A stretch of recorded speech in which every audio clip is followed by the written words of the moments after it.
ස්වාමින් වහන්සේ අර්ථ නොදැන සමන්තපට්ඨාන දේශනාව සජ්ජායනා කළොත් ආනිශංස අඩු වෙන්න පුළුවන්ද? මේ ප ဋ ාණ ධර්මය යම් කිසි කෙනෙකුට අර්ථ දැනගෙන සජ්ජායනා කරන්න පුළුවන් නම් ඒ ගැන වාදයක් නැහැ. ඒක වඩා හොඳයි.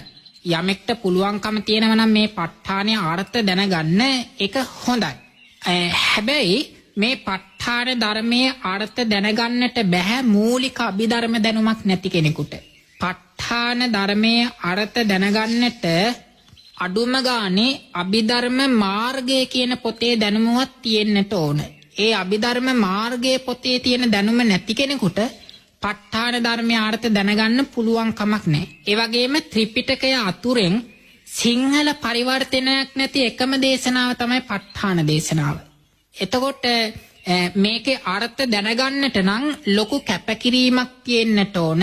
ඒ වගේම අභිධර්ම මාර්ගාදී පොතකින් පිළිවෙලට චිත්ත පරිච්ඡේදය, චෛතසික පරිච්ඡේදය ආදී මේ පරිච්ඡේද 9ක් තියෙනවා අභිධර්ම මාර්ගයේ පොතේ. මෙන්න මේ පරිච්ඡේද 9 අඩුම ගානේ මුල් පරිච්ඡේද 6වත් පිළිවෙලකට ඉගෙන ගන්නට ඕන. ඒ පරිච්ඡේද 6 පිළිවෙලකට ඉගෙන ගත්ත කෙනෙකුට තමයි මේ ප ဋ ාණ ධර්මයේ අර්ථ ඉගෙන ගන්න පුළුවන්කම තියෙන්නේ. ඒ නිසා අර්ථ ඉගෙනගෙන සජ්ජායනා කරන්න යම් කිසි කෙනෙකුට පුළුවන්කම තියෙනම් ඒක වඩා හොඳයි. ඒකේ වරද්දක් නැහැ. හැබැයි බොහෝ දෙනා අනිත් අයට කියනවා අර්ථ දන්නේ නැතුව මේක සජ්ජායනා කරාට වැඩක් නැහැ කියන දෘෂ්ටිය කතා කරනවා. ඒක සම්පූර්ණ වැරදි ප්‍රකාශයක්. මේ ප ဋ ාණ ධර්මය අර්ථ නොදැන සජ්ජායනා කරත් ආනිසංස ලබා ගන්න පුළුවන්.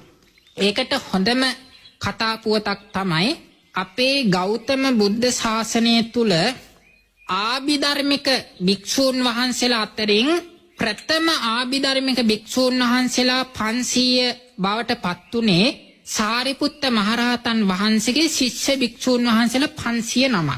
මේ ශිෂ්‍ය භික්ෂූන් වහන්සේලා 500 භාග්‍යවතුන් වහන්සේ යමා මහ පෙළහර පාල තමයි දිව්‍ය ලෝකයට අභිධර්ම දේශනාවට වැඩම කරේ.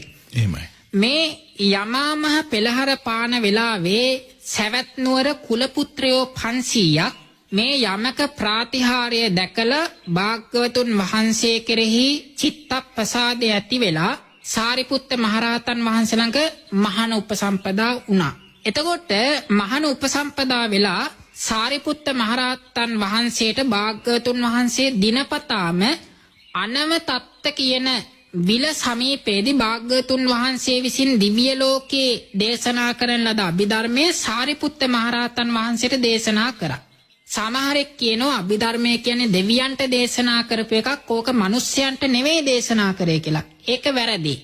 භාග්‍යවතුන් වහන්සේ දෙවියන්ට අභිධර්මයේ දේශනා කරන ගමම්ම අනවතත්ත විලට සාරිපුත්ත මහරහතන් වහන්සේ උපස්ථාන කරන්න ගියහම භාග්‍යවතුන් වහන්සේ දිනපතාම සාරිපුත්ත මහරහතන් වහන්සේට තනියම තමන් වහන්සේ දේශනා කරපු අභිධර්මය ණය ක්‍රම වශයෙන් කෙටියෙන් සංක්ෂේපයෙන් දේශනා කරනවා.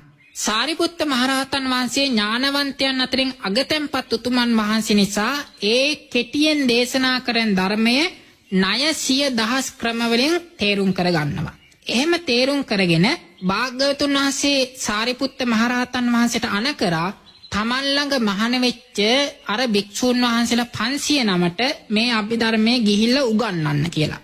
ඒ බුද්ධ ආඥාව පරිදි සාරිපුත්ත මහරහතන් වහන්සේ දිනපතා තමන් ළඟ මහාන වෙච්ච අර භික්ෂූන් වහන්සේලා 500ට අභිධර්මයේ උගන්වන්න පටන් ගත්තා.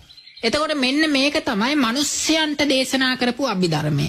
එතකොට මේක තමයි අදට අපිට සත්‍යප්පකරණයට විතර ඇවිල්ලා තියෙන්නේ. දෙවියන්ට කරපු දේශනා නෙවෙයි. අද තියෙන අභිධර්ම පිටකය මිනිස්යන්ට පවත්වපු අභිධර්ම පිටකය තමයි අපේ අතේ තියෙන්නේ.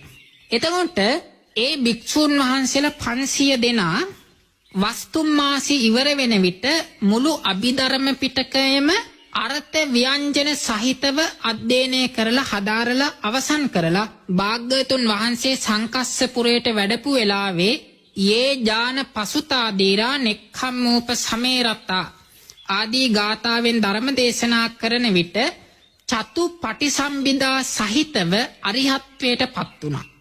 එතකොට ඒ භික්ෂුන් වහන්සේලා 500 දෙනා පැවිදි වෙලා මාස 3ක් ඇතුළත සම්පූර්ණ සත්තප්පකරණයම අභිධර්ම පිටකයම හදාරලා වස් අවසන් වෙන විට චතු පටිසම්භිදා ඥාන සහිතව අරිහත්වයට පත් වුණා. එතකොට ගෞතම බුද්ධ ශාසනයේ ප්‍රථම ආභිධර්මික භික්ෂූන් වහන්සේලා 500 දෙනා බවට පත් උනේ ඒ ස්වාමීන් වහන්සේලා 509. එතකොට මාස 3කින් පැවිදි වෙලා මාස 3ක් ඇතුළත අභිධර්ම පිටකේ සම්පූර්ණයෙන් ඉගෙනගෙන චතු පටිසම්භිදා ඥාන සහිතව අරිහත්වයට පත් වෙන්න මොනතරම් ඥාන මහිමයක් තියෙන්න ඕනද? මේ තරම් ඥාන මහිමයක් ලැබෙන්න කරන ලද කුසලය තමයි අතීතයේ කාශ්‍යප බුදුරජාණන් වහන්සේගේ කාලේ භික්ෂූන් වහන්සේලා දෙනමක් සක්මන් කර කර අභිධර්ම පිටකේ සජ්ජායනා කරා. ප ဋ ාණයේ සහිත අභිධර්ම පිටකේ සජ්ජායනා කරා. බුරුම රටේ අදටත් ඒ සිරිත තියෙනවා. බුරුම රටේ ස්වාමීන් වහන්සේලා හවස් කාලෙට සක්මන් කරමින් ප ဋ ාණයේ සජ්ජායනා කරනවා. ඒ වගේම මේ කස්සප බුද්ධ ශාසනයේ භික්ෂූන් වහන්සේලා දෙනමක් එක්තරා ගල්ලෙනක ඉඳිමින් පර්වතයක් සමීපේ ඉඳිමින් අභිධර්මයේ සජ්ජායනා කරමින් සක්මන් කරමින් අභිධර්ම පිටකේ සජ්ජායනා කරා. මේ ලෙන සමීපේ හිටියා කිරිවවුලන් 500ක්.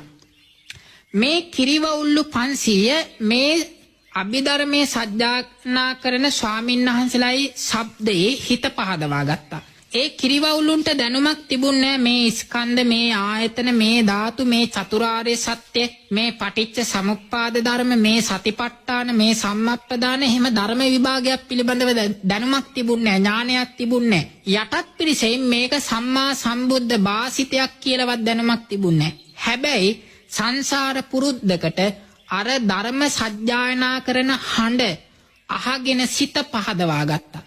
මෙන්න මේ කුසල බලයෙන් ඒ කිරිවවුල්ලු 500 චුත වෙලා දිව්‍ය ලෝකයේ ගිහිල්ලා ඉපදිලා බුද්ධාන්තරයක් කස්සප බුද්ධ ශාසනයේ පටන් මේ බුද්ධෝත්පාද කාලය දක්වාම දිව්‍යමය සැප සම්පත් අනුභව කරමින් අවසානයේ සාරිපුත්ත මහරහතන් වහන්සේගේ උපස්ථායක කුලවල ඉපදිලා මහාන වෙලා ඒ ස්වාමීන් වහන්සේලා 500 නමට බවට පත් උනේ අර කිරිවවුලන් 500.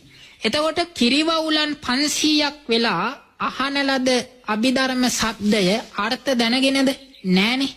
එතකොට ත්‍රිසංගත සතෙක් සිත පහදවාගත්ත කුසලයෙන් මෙච්චර උපනිශ්‍රේ වුණා නම් මනුෂ්‍ය වෙච්ච අපි අඩුම ගානේ මේක භාග්‍යවත් වූ අරිහත් වූ දසබලධාරී බුදුරජාන් වහන්සේගේ සම්මා සම්බුද්ධ දේශනාවක් කියන පැහැදීම හරි අපි ඇති කරගෙන මේ ප ဋ ාණ සජ්ජානාව දිනපතා ඇහුම්කන් දෙනවනම් මේ ප ဋ ාණ සජ්ජානාව සජ්ජායනා කරනවනම් මේකේ සිත පහදවා ගන්නවනම් ඒක මතු ජීවිතවල ඒකාන්තයෙන්ම තියුණු ඥානය ලැබෙන්නට බලවත් පින්කමක් බවට පත් වෙනවා.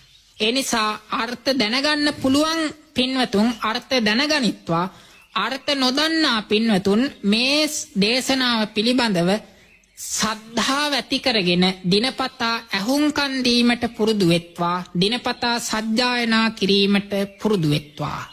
බොහෝ ආනිශංස සහිත මේ සමන්තපට්ඨාන දේශනාව ශ්‍රවණය කරන්න, සජ්ජායනා කරන්න ඔබත් හුරු වෙන්න කියලා අපි ඔබට ආරාධනා කරනවා. ඒ උදෙසා අපත් පෙරමග ගන්නා බව මේ මොහොතේ ඔබට මතක් කරන්නට කැමැතියි.